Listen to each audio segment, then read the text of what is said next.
नमस्कार, मैं आपके साथ अंशिता और आप देख रहे हैं व्यूआ।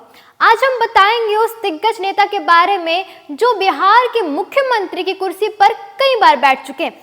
जी हाँ, आपने बिल्कुल सही सुना। हम बात करेंगे नीतीश कुमार के बचपन, शिक्षा, राजनीति सफर के बारे में। नीतीश कुमार एक भारतीय राजनेता हैं और बिहार के मुख्यमंत्री के रूप में कई बार सेवा कर चुके हैं। वे जनता दल के प्रमुख नेता हैं और भारतीय राजनीति में सुशासन और विकास के लिए जाने जाते हैं। नीतीश कुमार का जन्म 1 मार्च 1951 को बिहार के बख्तियारपुर में हुआ था। उनके पिता कविराज राम लखन सिंह एक वैद्य थे। नीतीश कुमार का पालन पोषण एक मध्यम वर्गीय परिवार में हुआ, जहां उन्होंने शिक्षा पर विशेष ध्यान दिया। नीतीश कुमार ने पटना के नामी college Bihar college of engineering में 1972 में इलेक्ट्रिकल इंजीनियरिंग में डिग्री प्राप्त की। उनके छात्र जीवन में ही उनका झुकाव राजनीति की ओर हो गया था, जब वे जयप्रकाश नारायण द्वारा संचालित समाजवादी आंदोलन से जुड़े।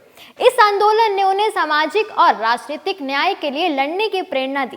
1970 के दशक में जब देश में जयप्रकाश नारायण के नेतृत्व में संपूर्ण क्रांति आंदोलन जोर पकड़ रहा था, नीतीश कुमार ने अपने इंजीनियरिंग करियर को छोड़कर राजनीति में कदम रखने का फैसला लिया। ये कदम उनके जीवन का सबसे बड़ा मोड़ साबित हुआ। जब जयप्रकाश नारायण के आदर्शों से प्रेरित होकर नीतीश कुमार ने राजनीति में अपना योगदान देने की ठानी। उन्होंने भारतीय लोक दल से अपनी राजनीतिक यात्रा शुरू की और 1977 में बिहार विधानसभा के सदस्य बने। इसके बाद उन्होंने समाजवादी विचारधारा के तहत बिहार की राजनीति में अपनी जगह बनाई। नीतीश कुमार 1989 में पहली बार लोकसभा के लिए चुने गए और वीपी सिंह की सरकार में केंद्रीय कृषि मंत्री बने। इसके बाद उन्होंने रेल मंत्री के रूप में भी कार्य किया, जहां उन्होंने रेलवे के आधुनिकीकरण और यात्री सेवाओं में सुधार के लिए कई महत्वपूर्ण कदम उठाए, जैसे 2002 में इंटरनेट टिकट बुकिंग की सुविधा, रिकॉर्ड संख्या में रेलवे टिकट बुकिंग काउंटर खोलना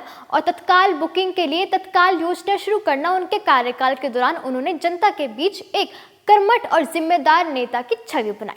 हालांकि वर्ष 1999 में हुए एक ट्रेन हादसे की जिम्मेदारी लेते हुए उन्होंने रेलवे मिनिस्टर पद से इस्तीफा दे दिया था।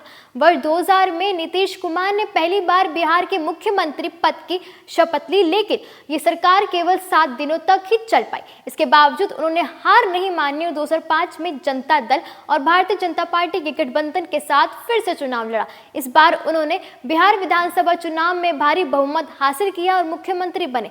मुख्यमंत्री बनने के बाद उन्होंने राज्य में सुशासन और विकास पर जोर दिया। बिहार में कानून व्यवस्था में सुधार, शिक्षा और स्वास्थ्य सेवाओं की बेहतरी और आधारभूत संरचना के विकास के लिए उन्होंने कई महत्वपूर्ण नीतियां भी बनाई। नीतीश कुमार के राजनीतिक सफर में कई बार उतार चढ़ाव आए। 2013 में उन्होंने भाजपा से नाता तोड़कर राष्ट्रीय जनता दल के साथ गठबंधन किया। 2015 में यह गठबंधन सफल रहा। नीतीश कुमार एक बार फिर मुख्यमंत्री बने। हालांकि 2017 में उन्होंने फिर से भाजपा के साथ गठबंधन कर लिया और मुख्यमंत्री बन रहे। इसके बाद वे फिर 2020 में एनडीए गठबंधन के साथ चुनाव लड़े और जीत हासिल के साथ मुख्यमंत्री बन रहे। लेकिन एक बार फिर 2022 में एनडीए से गठबंधन तोड़ जनता दल कांग्रेस के साथ मिलकर सरकार बनाई। लेकिन जनवरी 2024 में नीतीश कुमार फिर रजत से गठबंधन तोड़ एनडीए के खेमे में जा पहुंचे और पुनः मुख्यमंत्री की शपथ ली।